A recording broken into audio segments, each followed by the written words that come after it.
Europe 1, 19h06. Ne parlez plus de shrinkflation, mais de stretchflation. C'est difficile à dire. Dans cette dernière enquête, l'organisation de défense des consommateurs Foodwatch épingle cette pratique douteuse de certains industriels alimentaires qui visent à tromper les consommateurs.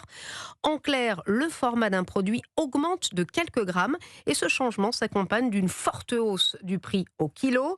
Une arnaque que Foodwatch a détectée sur quelques produits stars de nos supermarchés, Barthélémy Philippe. Oui, à l'image des Mikado du groupe Mondelez, en mars 2024, le paquet standard voit son format augmenter de 11%, passant de 90 à 100 grammes, avec la promesse affichée d'offrir plus de biscuits, mais surtout un prix plus élevé. La marque profite du nouveau format pour augmenter le prix au kilo de 18%. Autre exemple, Lustucru, en avril dernier, le paquet de gnocchis à poêler passe de 285 à 300 grammes. La quantité augmente de 5% et le prix au kilo décolle de 19%.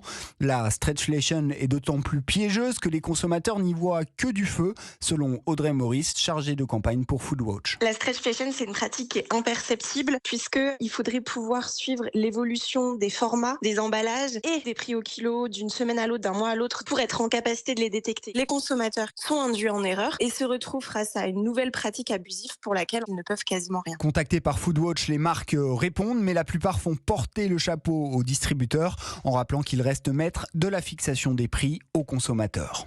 Barthélémy Philippe du service économique d'Europe 1.